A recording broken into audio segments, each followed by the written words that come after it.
Hello friends, नमस्कार। Class 12 chapter 7 alternating current के एक और सेशन में आप सबका स्वागत है। पिछले सेशन में बच्चों हमने क्या डिस्कस किया था? पिछले सेशन में हमने डिस्कस किया था purely inductive and purely resistive circuit. आज हम प्योरली कैपेसिटिव सर्किट डिस्कस करने वाले हैं, लेकिन उससे पहले थोड़े से एग्जाम्पल कर लेते हैं ताकि आपको अच्छी तरीके से पता चले। ठीक है, मैं आपको सिर्फ मेथड बोलूंगा। ये आपकी बुक के एग्जाम्पल है, तो मैं मेथड बोलूंगा, उस तरह से आप उसमें से आंसर भी चेक कर लेना।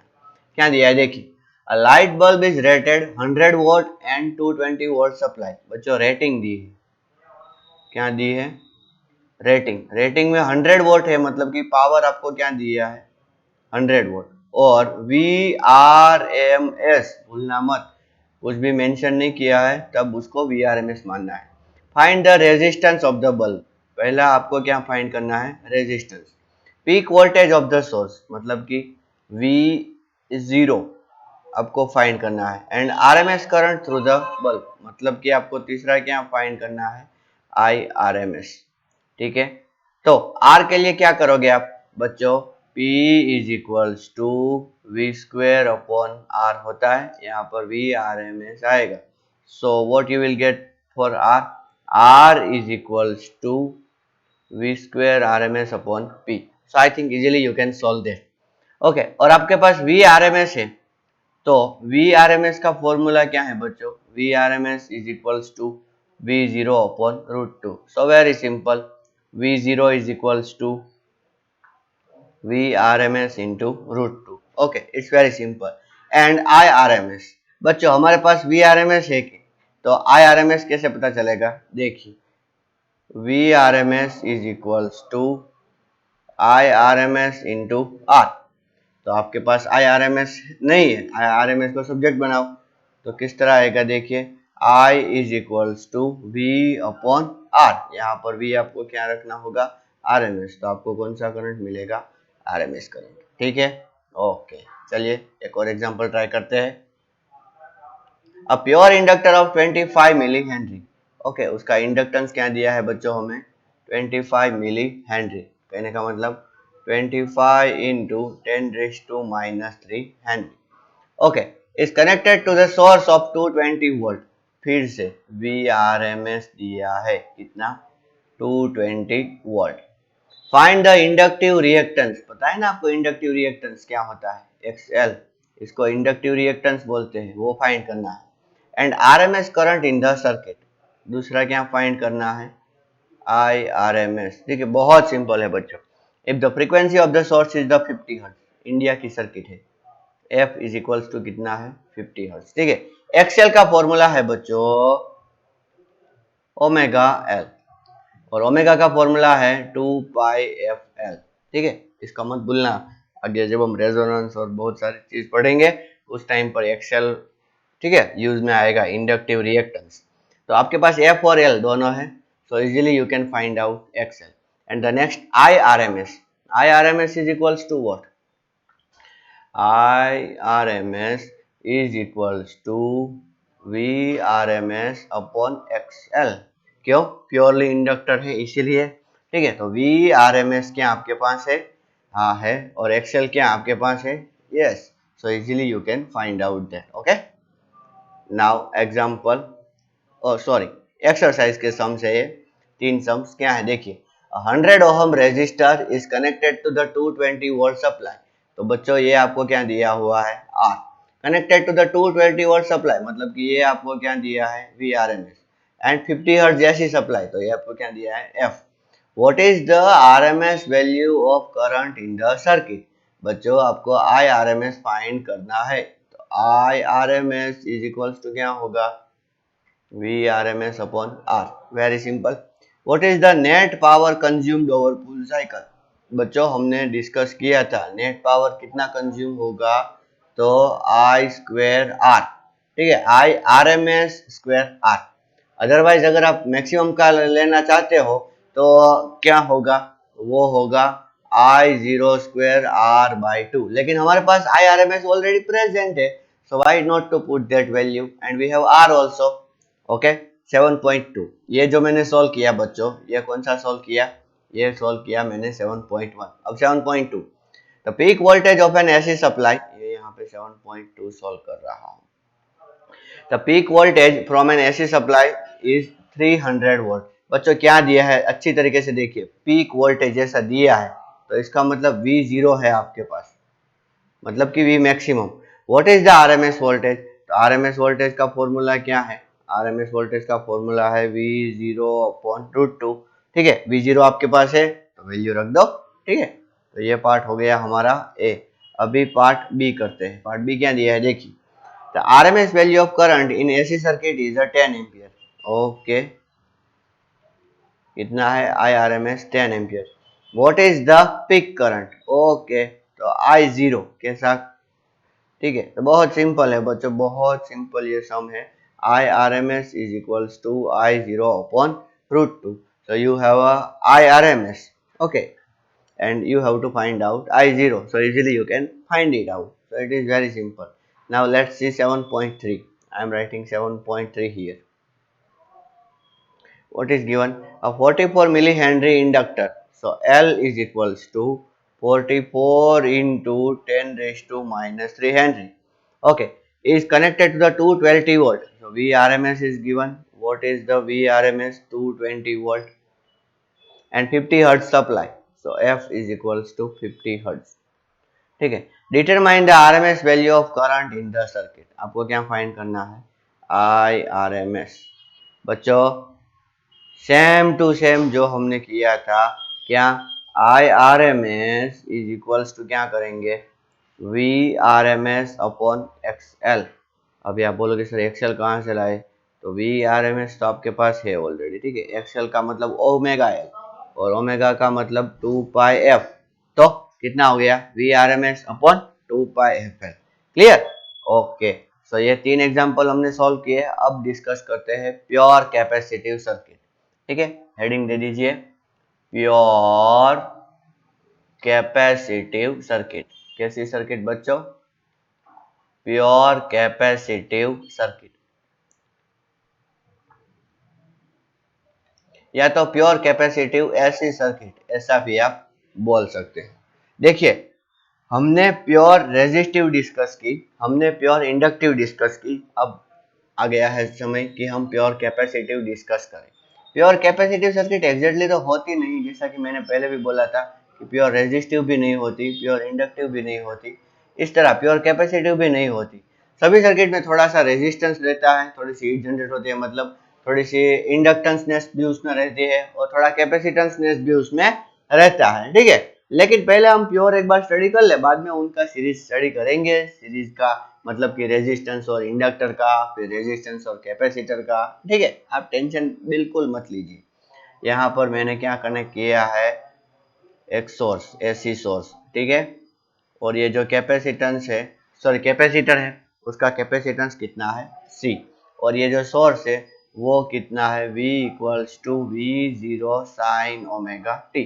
You can say like that, let we are connecting a capacitor of capacitance C with a AC source having voltage varying as V equals to V0 sin omega t। अच्छा बच्चों, मैं V का graph plot कर दूं यहाँ पे। आप सबसे पहले कैसा ग्राफ आएगा? देखिए, ऐसा ऐसा ग्राफ आएगा। किसका? V का। क्यों? क्योंकि ये साइन है, इसीलिए यहाँ पर मैं V लिख देता हूँ। अच्छा, एक इंस्टेंट पर, किसी एक इंस्टेंट पर सोचिए कि करंट इस तरह जा रहा है, तो यहाँ पर चार्ज आएगा प्लस Q, यहाँ पर चार्ज आएगा माइनस Q। ठीक है, ओके, और ये पॉइंट मैं ले लेता हूँ A, ताकि हम अच्छी तरीके से किरचॉफ्स लॉ लगा सके। क्या लगा सके हम? Kirchhoff's law. अभी देखिए, अच्छा करंट कैसे जाएगा? अच्छी तरीके से देखिए, समझ में आया? ओके, अभी मैं क्या लिख रहा हूँ? Applying Kirchhoff's law. बच्चों मैं अप्लाई करूँ उससे पहले आप अप्लाई करके देख लीजिए। Applying Kirchhoff's law means KVL। Okay, we get, ठीक है, ए से शुरू करेंगे तो VA, फिर ए से जाएंगे तो बीच में कैपेसिटर आएगा। तो बच्चों कैपेसिटर का वोल्टेज कैसे लिखते हैं? हमने आप बोला था कि V is equals to Q/C होता है ना, तो कैपेसिटर का वोल्टेज Q/C। फिर इधर आए, इधर आए आए आए आया है, और इधर plus V0 sine omega T is equals to हम क्या बोल सकते हैं, वी ए।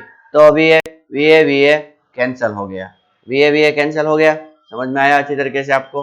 तो क्या मिलेगा, देखिए Q by c is equals to v zero sine omega t. समझ में आया कि नहीं अच्छी तरीके से आपको? ओके, शायद आप लोगों ने किरचॉफ लॉ लगा के ये डिराइव कर भी लिया होगा। चलो बहुत अच्छी बात है। अभी हमारे पास Q है कितना, देखिए Q is equals to c we zero sine omega t. But हमें Q नहीं चाहिए।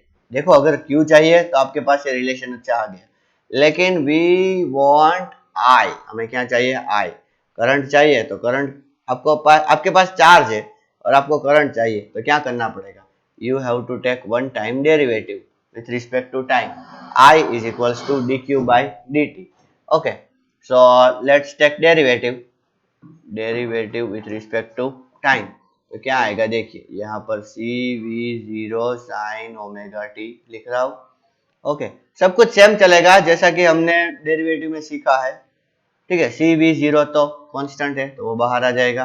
साइन ओमेगा टी का डेरिवेटिव क्या होगा, कॉस ओमेगा टी। ठीक है, और फिर ओमेगा टी का क्या होगा, omega. So what you can write is omega c we zero cos omega t. क्या आपको कुछ समझ में आ रहा है? ये सी वी जीरो कॉन्स्टेंट है और ओमेगा भी कॉन्स्टेंट है, लेकिन ओमेगा अभी एंगल में है, तो सी वी जीरो कॉन्स्टेंट है तो उसको बाहर निकल लिया। ठीक है, फिर साइन ओमेगा टी का डेरिवेटिव क्या होता है, कॉस ओमेगा टी, तो वो कर दिया। फिर ओमेगा टी, तो ओमेगा टी का डेरिवेटिव ओमेगा होता है तो उसको मल्टीप्लाई कर दिया, ओमेगा बाहर आ गया।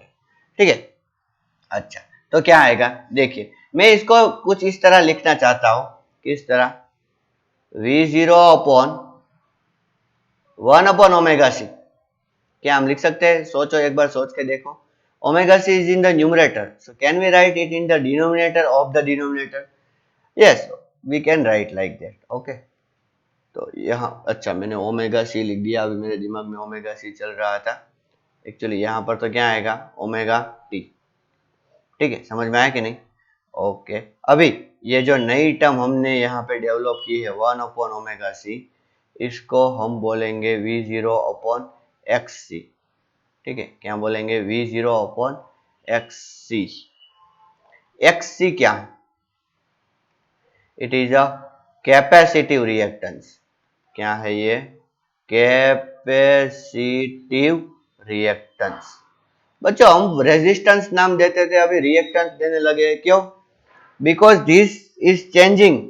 ओके, ये रिएक्ट करता है किसके साथ, ओमेगा के साथ, इसीलिए इसका नाम रिएक्टेंस दिया है। ठीक है, एक्स सी की वैल्यू क्या है, एक्स सी की वैल्यू है वन अपॉन ओमेगा सी, यानी कि वन अपॉन टू पाई एफ सी। ठीक है, अच्छा अगर इसका वेरिएशन हम फ्रीक्वेंसी के साथ देखें, हमने पिछले वीडियो में एक्स एल पढ़ा था, दैट वाज इंडक्टिव रिएक्टेंस। ठीक है, and in this video we are discussing capacitive reactance. तो यहाँ पर देखिए ये फ्रीक्वेंसी के साथ कैसा रिलेशन रखता है, inverse relation. So what you can say, as frequency increases, capacitive reactance decreases. So graph will look like this. समझ में आया कि नहीं? And when frequency is infinite, this capacitive reactance will be zero. And if frequency is zero, capacitive reactance will be infinite. ठीक है, सोचो DC में क्या होगा, डीसी में फ्रीक्वेंसी जीरो होती है तो कैपेसिटिव रिएक्टेंस कैसा, इनफाइनाइट। ठीक है, अच्छा इसका ये जो यूनिट है एक्ससी कैपेसिटिव रिएक्टेंस का, इसका यूनिट क्या होगा, ओहम। और इंडक्टिव रिएक्टेंस उसका भी यूनिट क्या होगा, ओहम। ठीक है, बिल्कुल मत घबराना। अब ये वी जीरो अपॉन एक्ससी है तो उसको हम क्या लिख देंगे, जैसा कि आप जानते हो, क्या, आई जीरो। तो आई इक्वल्स टू, मैं क्या लिखूंगा यहाँ पे, आई जीरो कॉस ओमेगा टी। ठीक है, मैं आपको बोल दूं आई जीरो इज इक्वल्स टू क्या है बच्चों, आई जीरो इज इक्वल्स टू है वी जीरो अपॉन एक्स सी। और अभी अभी हमने डिस्कस किया एक्स सी क्या है, वन अपॉन ओमेगा सी, यानी कि वन अपॉन टू पाई एफ सी। ठीक है, ओके, अभी फिर भी हमारे पास अभी कॉस है, I want to convert the cos omega t in the sine omega t. Okay, तो क्या कर सकते हैं, देखिए मैं यहाँ पे पहले लिखता हूँ, cos omega T is equals to हम क्या बोल सकते हैं, sine 90 degree minus omega T. ठीक है, हम ऐसा भी लिख सकते हैं sine 90 degree plus omega T. Sine 90 minus theta is equal to cos theta and sine 90 plus theta it is also equal to cos theta. अच्छा, तो क्या ले क्या ले क्या ले, तो याद रखो जब भी ऐसा कंफ्यूजन आए तो ऐसी टर्म लेना जिसमें ओमेगा टी पॉजिटिव हो। ओमेगा टी कैसी हो? Positive. So what you can right therefore I equals to I0 sin 90 degree plus omega T. ठीक है, मैं ऐसा लिखना चाहूंगा I equals to I0 sin omega T plus 90 degree. ठीक है, करंट की बात कर रहा हूं ऐसा। समझ में आया? अब चलो फेज की बात करें, तो पहले मैं दोनों के फेज लिख देता हूं ताकि आप अच्छी तरीके से जान पाओ। देखिए V क्या था? V equals to V0 sin omega T. I क्या था? I equals to I0 sin omega T plus 90। चलिए फेज डिफरेंस निकालते हैं। Phase difference is equals two phase of voltage minus phase of current. ठीक है, phase of voltage कितना है? Omega T minus phase of current कितना है? Omega T plus 90। अच्छा, तो आंसर क्या आएगा? माइनस 90। देखिए अच्छी तरीके से करके देखिए, आपको पता चल जाएगा। अब देखिए माइनस 90 आए मतलब किसका फेज ज्यादा? अच्छा, मैं ये क्या लिख रहा हूं? Phase of voltage minus V I, ये मैंने क्या लिखा है? सॉरी, ये मैंने थोड़ी गड़बड़ी कर दी। ये क्या है? Phase of voltage minus phase of current. तो यहां पर हम ऐसा बोल सकते हैं कि करंट का फेज ज्यादा है। कितना? 90। तो हम क्या बोलेंगे? Current current Leeds voltage. Current Leeds voltage bye phase 90 degree. बच्चों इंडक्टर में क्या था? याद रखो अच्छी तरीके से, इंडक्टर में वोल्टेज लीड कर रहा था और इसमें कौन लीड कर रहा है? करंट।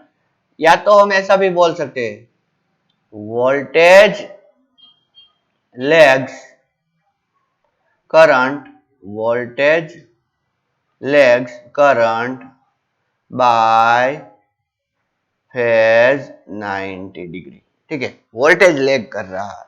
ठीक है, अच्छी तरीके से याद रखना बच्चों। इंडक्टर में क्या था? इंडक्टर में ऐसा था कि current legs voltage bye phase 90 degree. Resistance में क्या था? दोनों साथ साथ चल रहे थे। ठीक है, अच्छी तरीके से याद रखना तीनों में। ठीक है, इंडक्टर में क्या था, कैपेसिटर में क्या था, ठीक है, फिर रेजिस्टर में क्या था। ठीक है, भूलना मत। अच्छा, किसी इंस्टेंट पे अगर हम पावर देखें, पावर का क्या है? V इंटू आई। तो V क्या है? V0 sine omega T. I क्या है? I0 cos omega T. ठीक है, अगर हमें एवरेज पावर लेना है तो जैसा कि हम हर बार करते हैं V0 I0, फिर एवरेज किसका? साइन ओमेगा टी का, फिर एवरेज किसका? cos ओमेगा टी का। V0 I0 का एवरेज तो V0 I0 ही रहेगा। साइन ओमेगा टी का एवरेज कितना आएगा? 0। और cos ओमेगा टी का एवरेज कितना आएगा? 0। So what is the power consumed? 0। therefore no power consumed, no power consumed in pure capacitive circuit, no power consumed in pure capacitive circuit. ये सब चीज आपको ध्यान में रखनी है बच्चों। ठीक है, इंडक्टिव सर्किट में भी पावर कंज्यूम नहीं होता, फिर इसमें भी पावर कंज्यूम नहीं होता। Okay, therefore current flowing in this circuit, current flowing in this circuit is called wattless current. कैसा करंट? Wattless current. वॉटलेस करंट मतलब कि वो करंट कोई वॉट नहीं रिड्यूस करता है, व्हाट पावर। समझ में आया अच्छी तरीके से आपको? ओके, चलिए अब फेजर डायग्राम ड्रॉ करते हैं। क्या ड्रॉ करते हैं बच्चों? Phasor diagram. Phasor diagram, okay. याद करो कौन लीड कर रहा है सबसे पहले? आई, ठीक है। I leads V by phase 90 degree, ठीक है। ओके, चलिए फेजर ड्रॉ करना है, ड्रॉ करेंगे, फेजर ड्रॉ करेंगे, ड्रॉ करना है फेजर। अच्छा, तो देखिए मैं यहाँ पे पहले v का बोल देता हूँ, v0 साइन ओमेगा टी, और फिर I का बोल देता हूँ I0 sign omega T plus 90। तो यहाँ पर इसका फेज है ओमेगा टी, तो यहाँ कहीं मैं v0 ड्रॉ करता हूँ और यहाँ से कितना फेज निकालता हूँ, ओमेगा टी। सभी बच्चों को समझ में आ गया होगा शायद, ठीक है। ओके, अब मैं कलर चेंज कर रहा हूँ और इसका फेज कितना है, ओमेगा टी प्लस 90। तो हमें एक ऐसा करंट ड्रॉ करना पड़ेगा, ऐसा करंट, ठीक है। ये है I0 जिसका फेज V0 से कितना ज्यादा है, 90। आपको पता है जब भी आपको फेज इंक्रीज करना है then you have to go in anti clockwise, और ये पूरा फेज कितना आएगा, the total phase is omega T plus 90 degree. समझ में आ रहा है ना आपको अच्छी तरीके से? ये समझ में आना चाहिए, ठीक है। ये तो हमने रेफरेंस एक्सिस ली है, अदरवाइज अगर आपको फेज और तरीके से ड्रॉ करने हैं तो आप ड्रॉ कर सकते हो। देखो मैं आपको दिखाता हूँ किस तरीके से। टाइम के साथ ये तो रोटेट होते रहेंगे। अगर मैं वोल्टेज को इस तरह ले रहा हूँ, ठीक है, एक और मैं वोल्टेज ड्रॉ कर दे रहा हूँ ताकि बार बार मुझे कलर चेंज ना करना पड़े। मैं यहाँ पर भी एक वोल्टेज ऐसे भी ड्रॉ करता हूँ और एक वोल्टेज इस तरह ड्रॉ करता हूँ, ठीक है। रैंडमली आप किसी भी जगह ड्रॉ करना चाहते हो कर सकते हो, V0 V0 और V0, ठीक है। अब बारी है, देखो आप भी अपनी बुक में ये तीनों ड्रॉ कर दो। अब बारी है करंट ड्रॉ करने की, करंट आपको ड्रॉ करना है। तो वोल्टेज से हम एंटी क्लॉकवाइज जाए या क्लॉकवाइज? तो कौन लैग करता है, वोल्टेज। करंट तो लीड करता है, तो करंट तो आगे गया, तो हमें जाना पड़ेगा एंटी क्लॉकवाइज। ये हो गया हमारा करंट, यहाँ से कैसे जाएंगे, एंटी क्लॉकवाइज। अगर करंट ड्रॉ किया और वोल्टेज ड्रॉ करना है तो क्लॉकवाइज जाएंगे, ठीक है। वोल्टेज से एंटी क्लॉक, तो यहाँ पे करंट आएगा, ठीक है। शायद आपको आ गया होगा कैसे जाना है, एंटी क्लॉकवाइज। यहाँ से भी एंटी क्लॉकवाइज जाओ, हर बार एंटी क्लॉकवाइज, ठीक है। और कितना जाना है, 90 डिग्री। कितना जाना है, 90 डिग्री, ठीक है। समझ में आया कि नहीं, कितना जाना है, 90 डिग्री, ठीक है। वोल्टेज बोलेगा करंट को तो घूमेगा, चलो मैं भी घूमूंगा, जितना भी घूमना है घूम ले, मैं तेरे पीछे पीछे आऊंगा, तेरे साथ नहीं आ जाऊंगा, पर तेरे से कितना फेज दूर रहूंगा, 90 डिग्री, ठीक है। पहले करंट ऐसा बोल रहा था, लेकिन इस बार कैपेसिटर ने बोला कि मैं करंट को आगे करूंगा। कैपेसिटर का सी, करंट का सी, करंट आगे, कैपेसिटर करंट में आगे, ठीक है। वो तो सिर्फ याद रखने की ट्रिक है, मैंने ऐसे ही बोला, ठीक है। लेकिन आप कंसेप्चुअली ही याद रखना, ठीक है। चलिए अब वेव डायग्राम ड्रॉ करते हैं फाइनली, जैसा कि हम हर सर्किट में करते थे।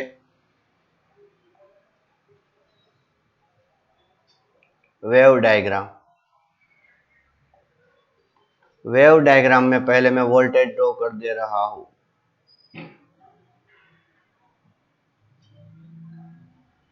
ठीक है। अब हम ड्रॉ करेंगे करंट।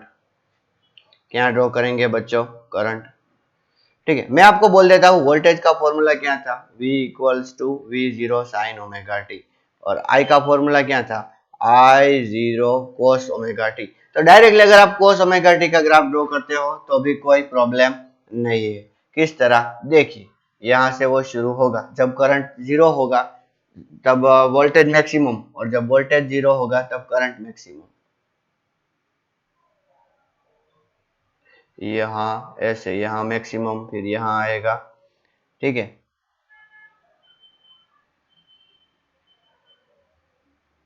ठीक है, फिर ये current zero, sorry voltage zero है तो करंट मैक्सिमम।